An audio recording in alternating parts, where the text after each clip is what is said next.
recording. So I have a question for you guys. How many of you are going to vote tomorrow?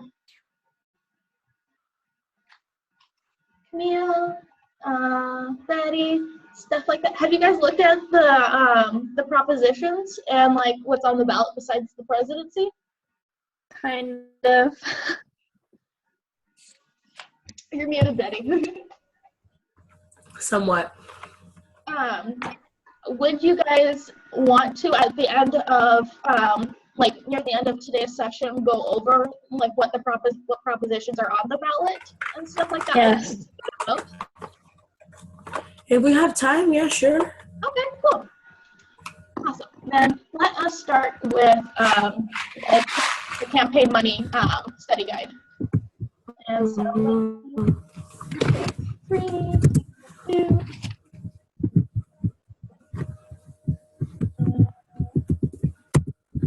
Right. So, who can tell me what Citizens United is? And what's the relevancy to this class? That basically allows individuals and organizations to form committees, also known as the super PACs, and then that limits them or like allows them to raise a like unlimited amount of money for a certain candidate. Yeah, and so corporations and these super PACs are able to act as individuals and donate as much as they want to a certain cause or campaign. So they have to be permitted. Huh? They have to be. They have to be permitted? Because like in the definition it says permitted. Like it says permitted individuals and organizations. Yeah, because they have to register with a certain organization that registers all of the political action committees and super PACs and everything to know how much they can donate or not. Because as we're going, can somebody tell me what a political action committee is?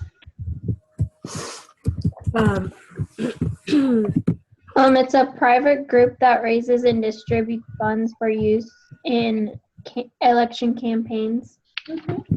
And are they limited in how much they can donate? I don't think they are. PACs Actually, yeah, they are. Yeah. It's I think that's how much these. Oh, is that the $2,000? No, this is the $5,000, I think. Oh, okay. Mm-hmm. And so PACs have a $5,000 limit that they can contribute to a campaign. Okay. And so what is the difference between a super PAC and a political action committee? Super PACs are the ones that don't have a limit. Yeah. And why is that? Because of kind of like the role of the Citizens United. A little bit, but there's a thing called independent spending, which is our next definition. Look that up, and that will help you identify the difference between super PACs and PACs. Or even look up super PACs versus PACs.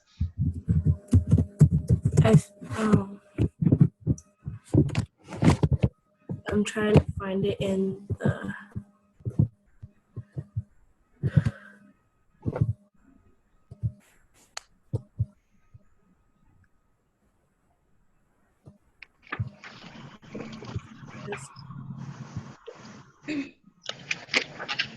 Independent expenditures is another way of saying it, so that might help your search results.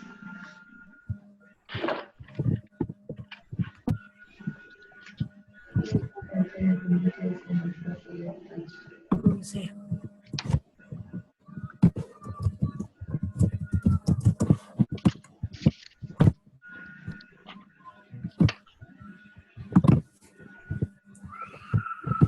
Sorry if you guys hear a little voice screaming. I have some neighbors that moved into an apartment, and like these walls are so damn thin.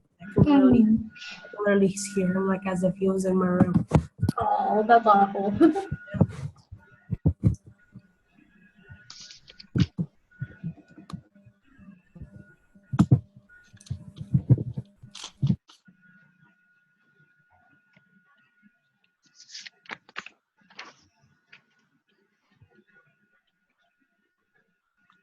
Wait, so we're looking for what independent spending is? Yeah, because that's what helps differentiate super PACs from PACs. Okay. So I looked up independent expenditure because that's like what you said to look up, and it says in elections in the United States is a political campaign communication that is expressly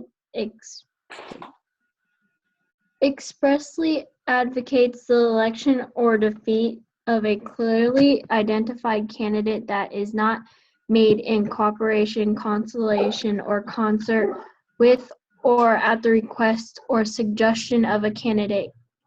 So yeah, that's pretty much it. Yeah, and so super PACs are independent expenditure committees.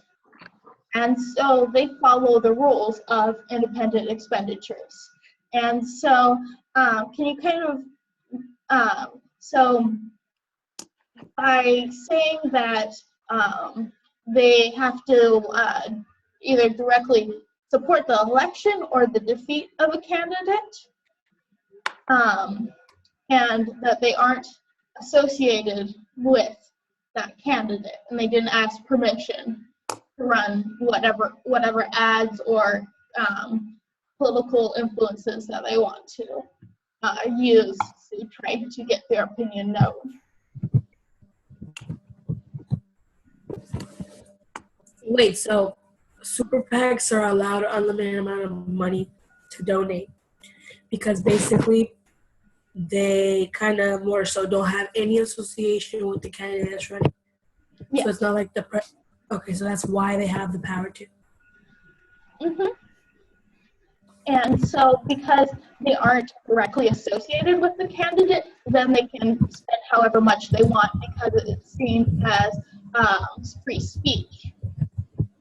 That committee is it's organizing a collective of free speech, and having that collective gives that one opinion, that collective opinion more power. And so that is kind of the argument for allowing them to spend as much as they want, because that also shows popular support. Does that make sense? Mm-hmm. So political action committee is the reason why they can only donate $5,000 is because they have like a direct association. Mm-hmm. And how much can an individual spend on a political campaign? 2,000, I believe. Mm-hmm. And so that's another reason why somebody may choose to donate to a political action committee, a super PAC, because they do not have to regulate their donation to only $2,000. If they have more money and a super PAC is upholding their ideals and the candidate that they want, then it is wiser to give all that money to the super PAC.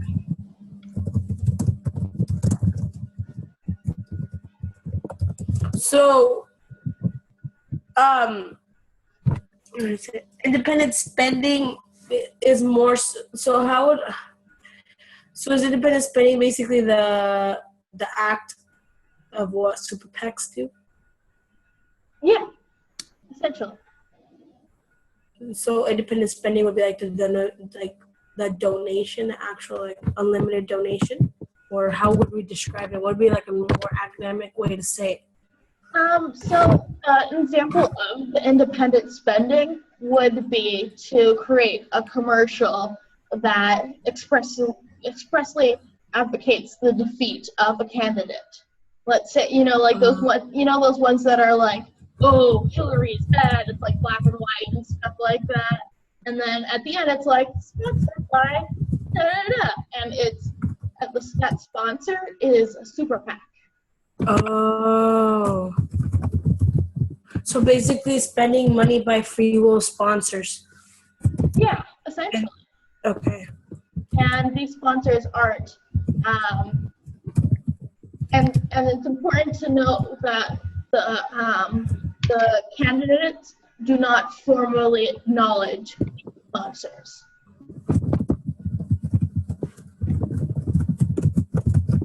They don't have any connection with them and the message that they're putting out. So it's kind of just being like, Doing it because they want to.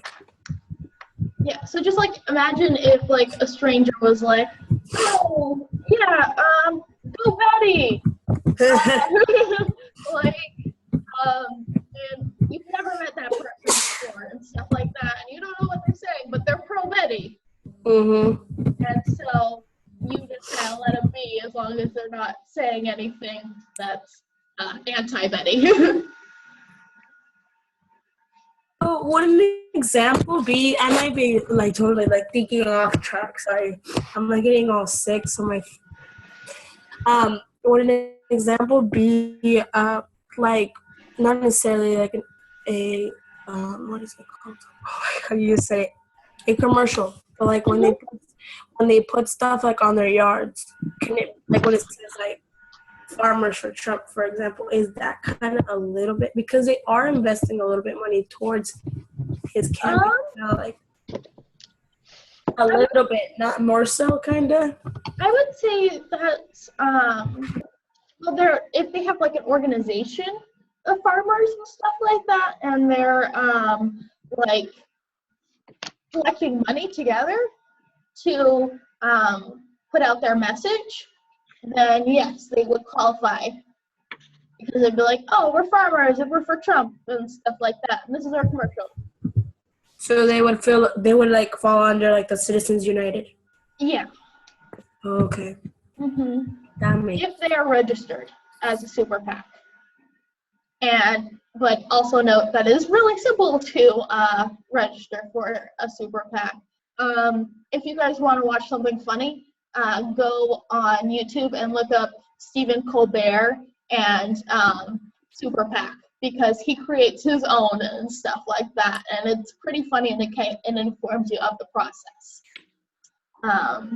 But yeah, so let's move on to 527 committees. What are those? Nope, that's not 527 different committees. You're muted.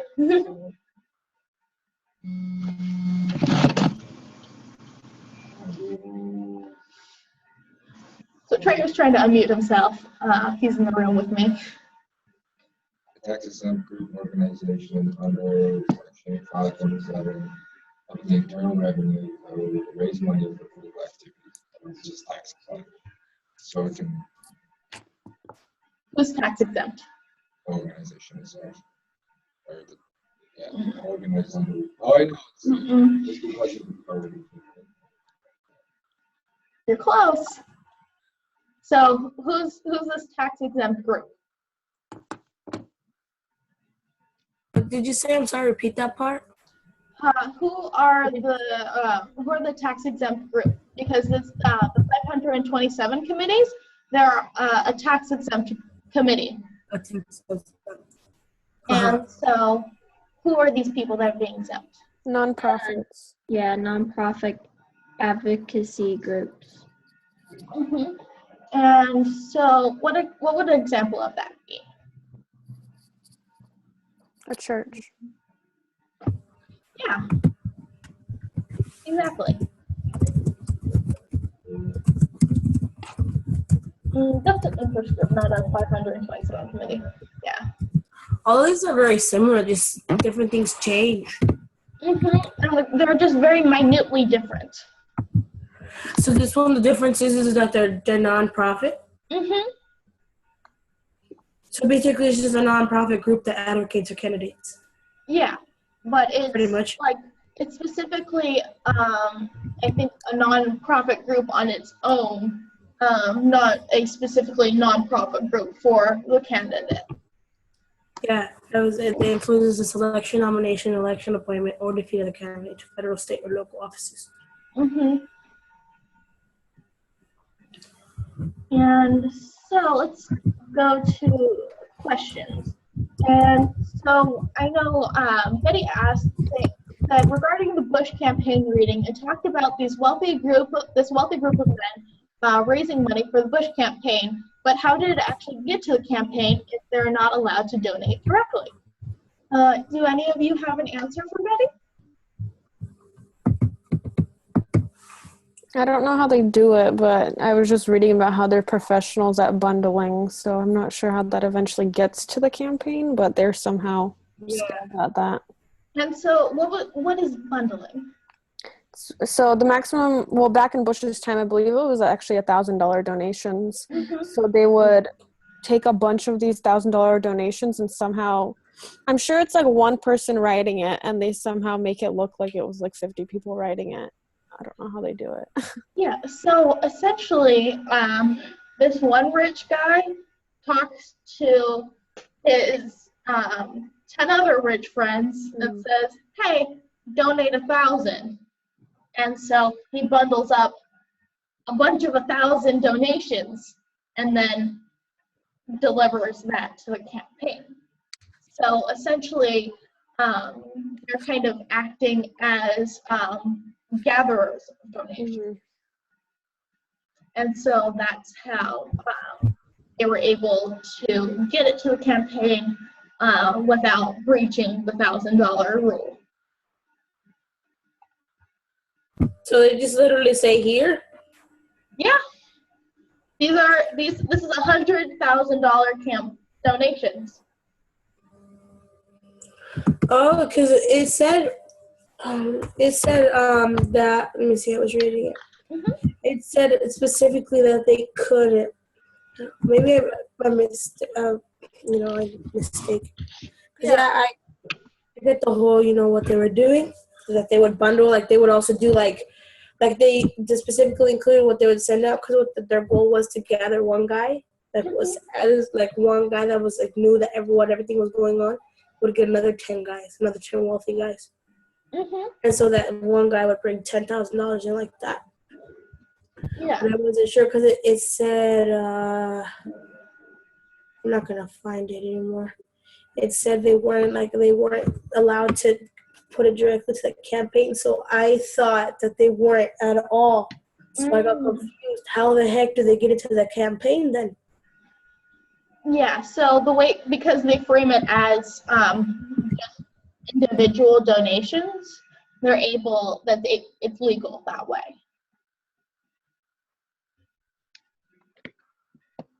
So that's kind of a little loophole around that, essentially. And then, this is an old question that I meant to answer a long time ago. How can political parties qualify to get on California's ballot? They require a certain number of popular support to achieve ranking on there and stuff like that. I'm not exactly not sure the exact number, but that's how one gets onto the ballot. Yeah, and you're muted as well. Trader was just saying that it's like the national convention where you need about 15% of popular support to get representation of your party. And so Camille asked which groups are usually represented by interest groups and which aren't. And I'd like to open that up to all of you. What do you think? She says interest groups. Mm-hmm. I would say that representative interest groups would represent more so the conservative side. That's my guess. Just the way they are. What do y'all think?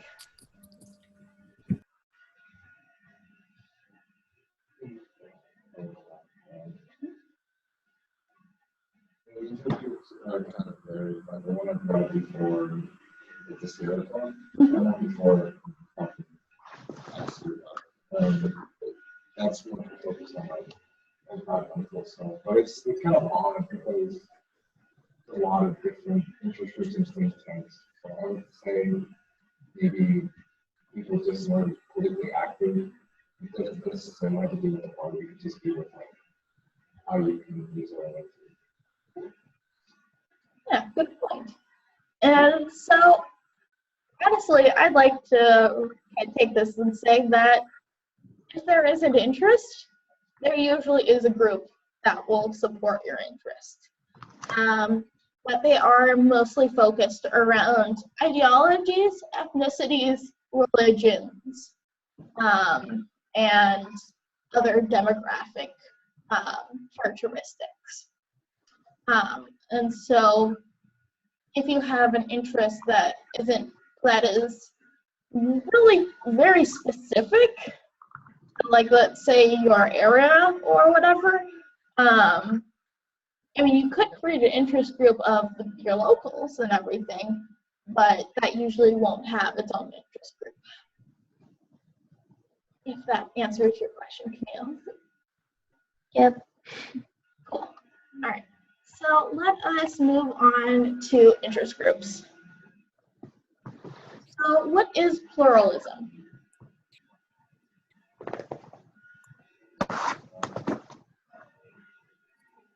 The theory that all interests are and should be free to compete to influence in the government. Yep. And that's why we have a pluralistic system. Mm-hmm. So everybody is allowed to speak their opinions and try to get their interests across. And so interest groups are a way of enacting that pluralism. Can somebody explain what an interest group is? It's individuals who organize to influence the government's programs and policies. Mm-hmm. And so basically it's a group that wants to, like what it said, influence policy. And that can be a whole range of different groups and everything, like I just mentioned. And so what's a public interest group? What's the difference?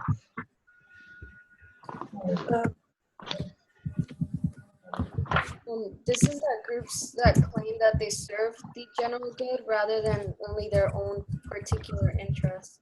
Mm-hmm. And so basically they're just like, oh, we're doing this for the public good. It's not specifically for just our group. Even though that, yeah, it always isn't the case, but we'll see. Some people are. And so what are collective goods?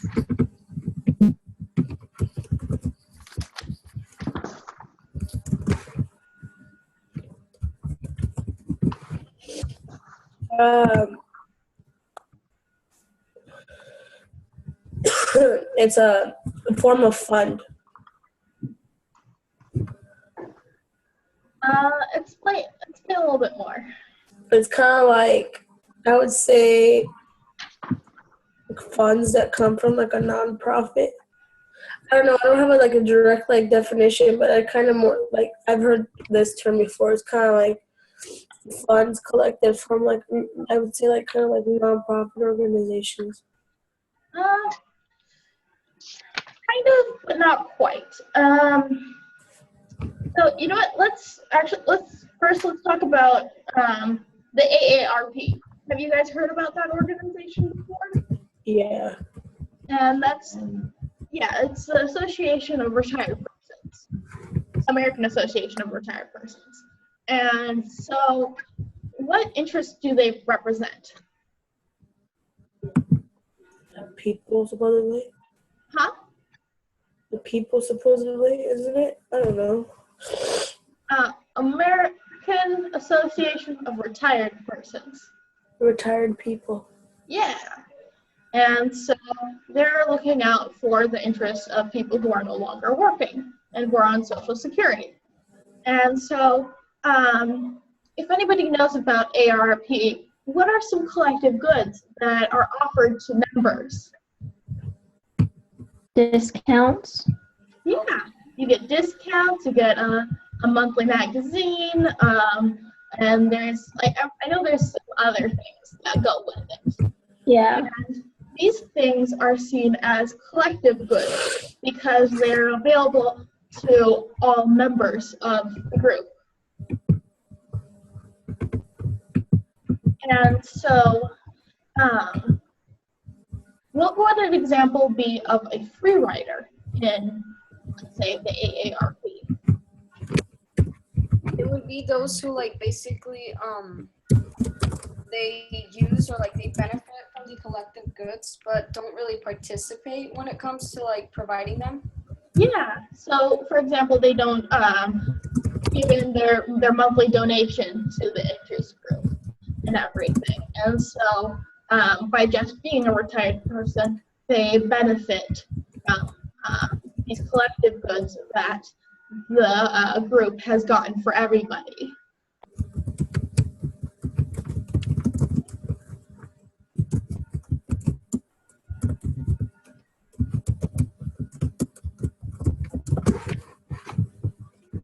Now, either Angelina or Sandra, can you tell me what lobbying is?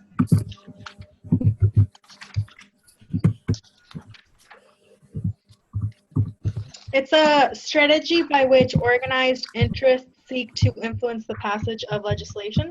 Yeah. And so how do you think they do that? They kind of pressure government officials, I guess.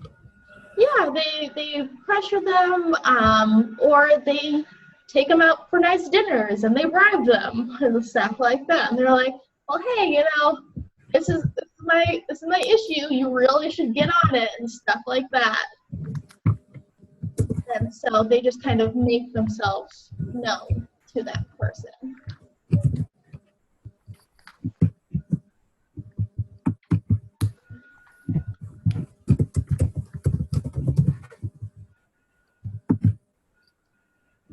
And so, Angelina, what is an iron triangle? It says the stable cooperative relationship that often develops among a congressional committee, an administrative agency, and one or more supportive interest groups. Not all of these relationships are triangular, but the iron triangle is the most typical. Yeah. Trainer wants to give an example.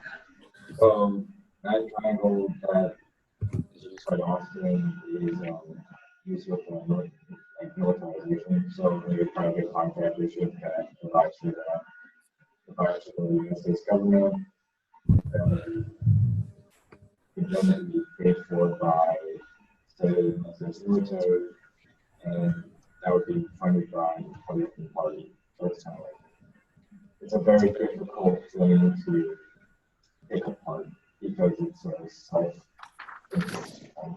Mm-hmm. That's it. Yeah.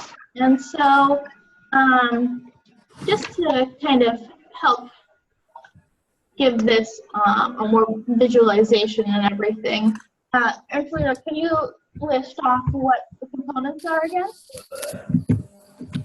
Congressional committee,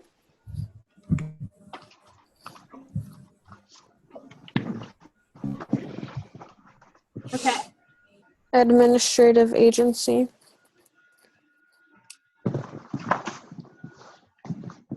Mm-hmm. interest groups.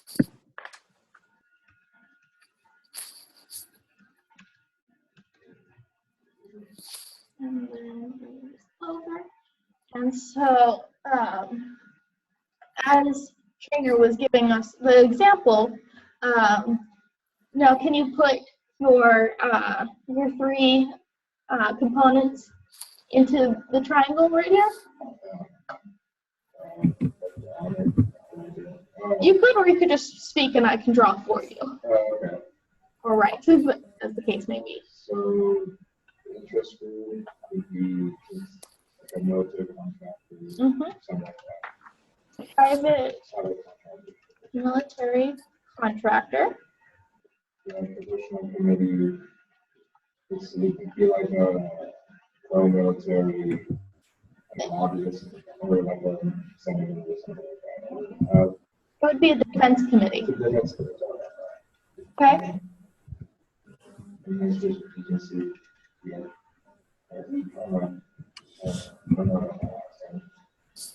So like an administrative agency might be the Pentagon, for an example. And so between these, they all have a connection because the Defense Committee helps determine what is spent at the Pentagon, and the Pentagon helps advise what is needed for the Defense Committee and encourages outsourcing to the private military contractor, which is an interest group. And that contractor in turn lobbies members of the Defense Committee to get their contracts. So as you can see, it goes all different ways. Does that make sense to everyone?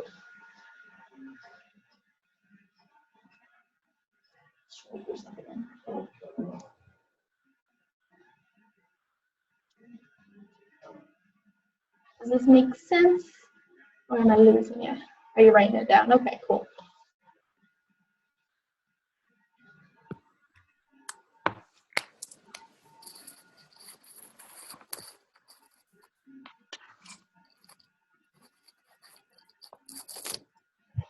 Okay, do I have everybody? All right, cool. So, what is institutional advertising?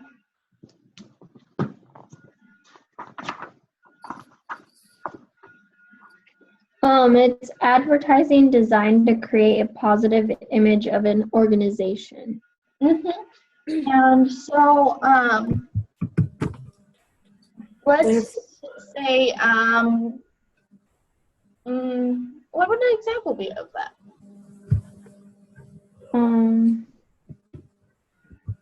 Snapchat right now. Oh, yeah, I mean, essentially because they promote themselves through their own institution and everything. Yeah, technically. And then, like, I mean, you could also argue that, like, the join the military ads are another example of institutional advertising. Because it's like, hey, Army, we're good, we're cool, come join us. It's our institution. Not Like in the a train or anything. Sorry. some of the examples like that are in the book, it says like oil companies, like automobile and steel companies, like other large corporations and trade. Yeah, like you know, remember when Michelle was doing those commercials about how they're cleaning up the poor animals that were in the ocean and got oil on them and everything, and like they were using Dawn. huh? Oh, sorry. Oh yeah, they were doing Dawn. Yeah, I couldn't remember what the soap that they used and stuff like that. Cause I remember there was like little partners.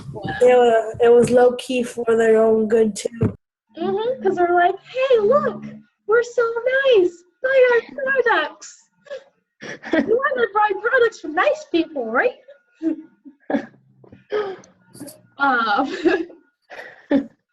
So, what is grassroots mobilization?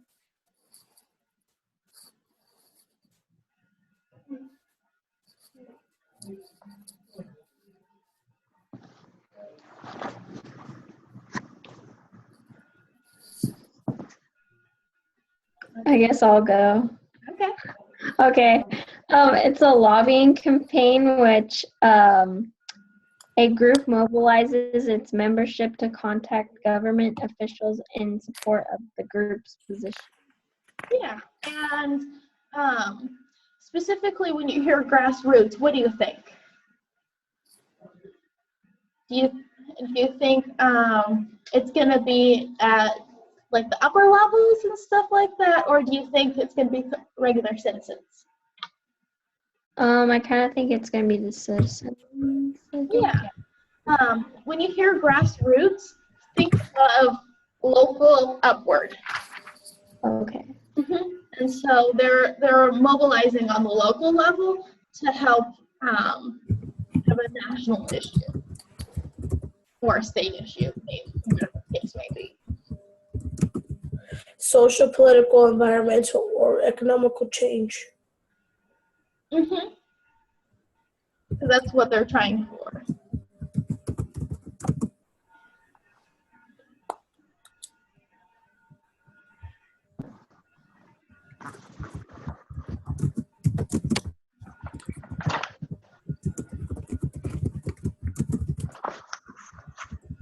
So, how do you guys feel about these topics?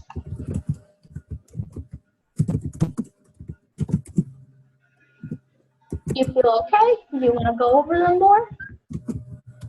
Want to go back to campaign money? Can you go over like iron triangle more? I'm still kind of like a little bit. Yeah. Here, maybe if we look up some more examples, that might clarify better. Okay. I forgot. I have to erase it. Okay. Okay. So let's say, if I can type.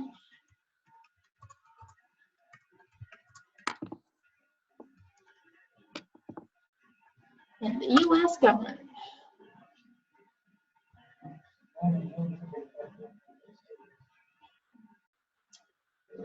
And so,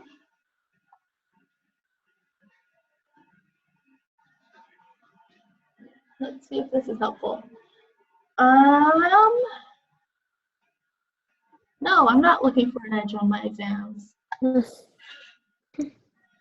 want to fail them. I am. Oh. I'm sure you're doing fine. Okay, the agencies such as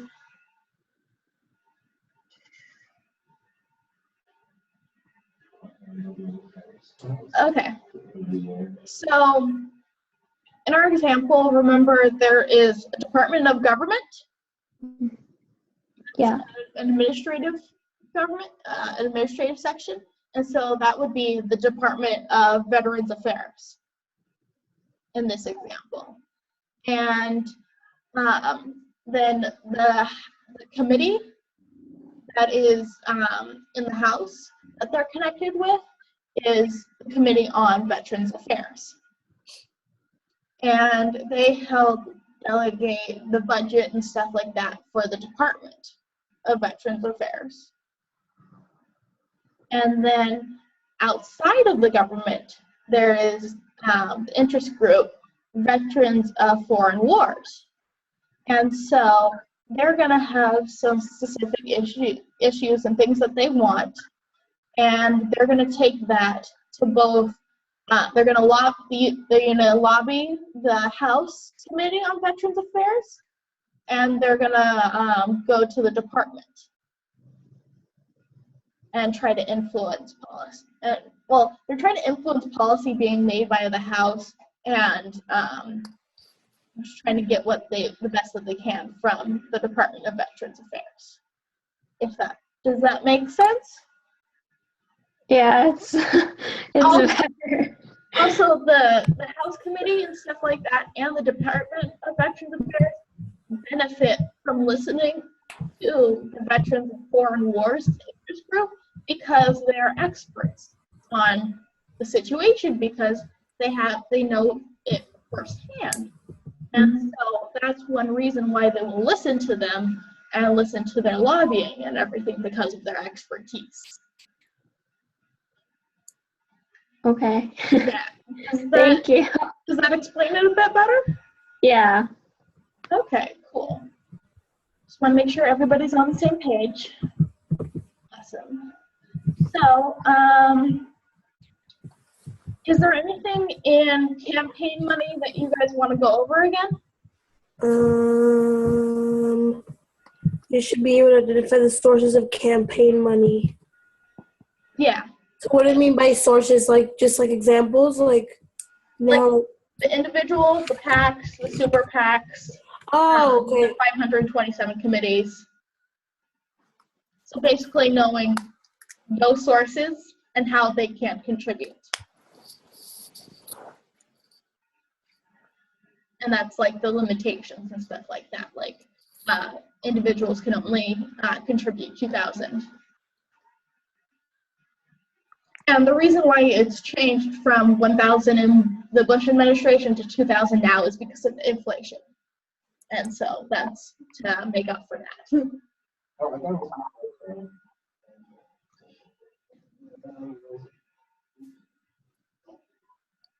It's not because of the McCain. There was a previous one in the Supreme Court in 2003. Yeah, I think because they probably said, oh yeah, 1,000 is just little to do it, stuff like that.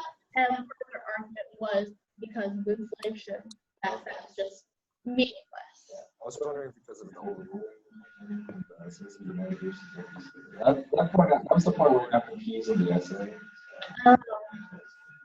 Yeah, no, those, I would say Citizens United overrides that. Yeah.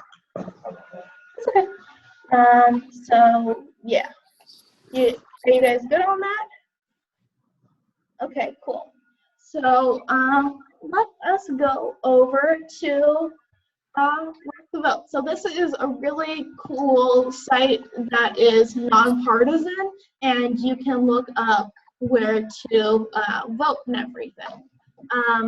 So a few of you said that you're going to vote tomorrow. Do you know where your polling location is? Yeah. Okay, cool. Betty, do you know? Okay, awesome. So I'll just put in mine then.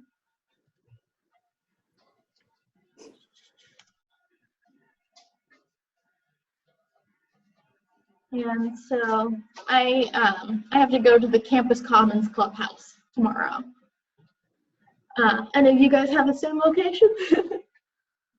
No. Didn't think so. It's all right. We're all spread out and stuff like that.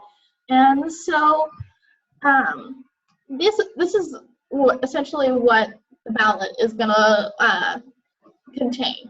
It's going to have the U.S. president and vice president to choose from. And so we have our, whatchamacallit, our 5 different parties.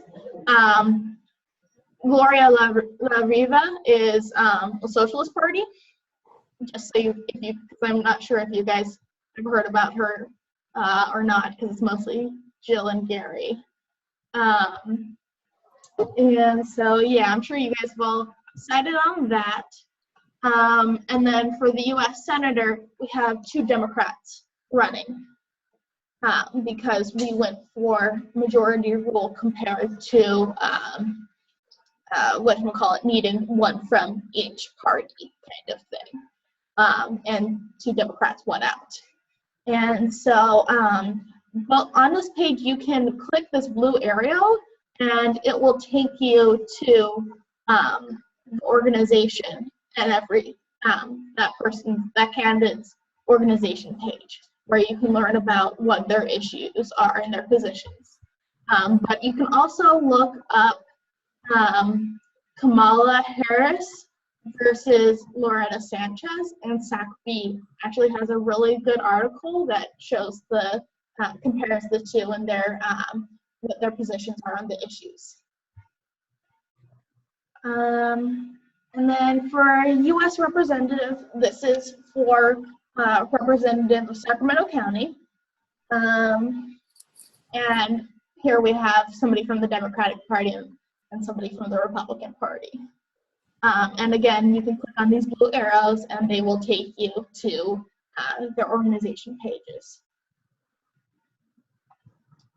And then we also have a California State Assembly member that's running. And these are 2 kind of young guys and stuff like that. And so I'd say check out their issues pages to figure out what their positions are. And so here we have Prop 51. Now, I'm sure when you guys look at this, it's kind of like, whoa, that is a little wall of text. And so basically, this proposition is to ask for a $9 billion bond from government to improve our schools now, and it'll have an interest of $8.6 billion for us to pay off for our loan. So it'll be a total cost of $17.5 billion to improve our schools. Yeah, and it's payments of about $500 million per year for 35 years. Yeah, which is an okay distribution for the amount and stuff like that, but it's still pretty hefty. But this is to help K through 12 charter vocational schools and community colleges. And then we have Prop 52, which is to say that hospitals are going to have, extends the, imposes fees on hospitals to fund medical health care services, care for uninsured patients, and children's health care coverage. And so they're extending those fees on hospitals to pick up, so that there is a less of a cost to both the state and to citizens. The fiscal impact, there's uncertain fiscal effect ranging from a relatively little impact to an annual state general fund savings around $1 billion. So, and increased funding for public hospitals in the low hundreds of millions of dollars annually. So this has a possibility of being really good and really beneficial, but there's also the possibility that it might not do too much.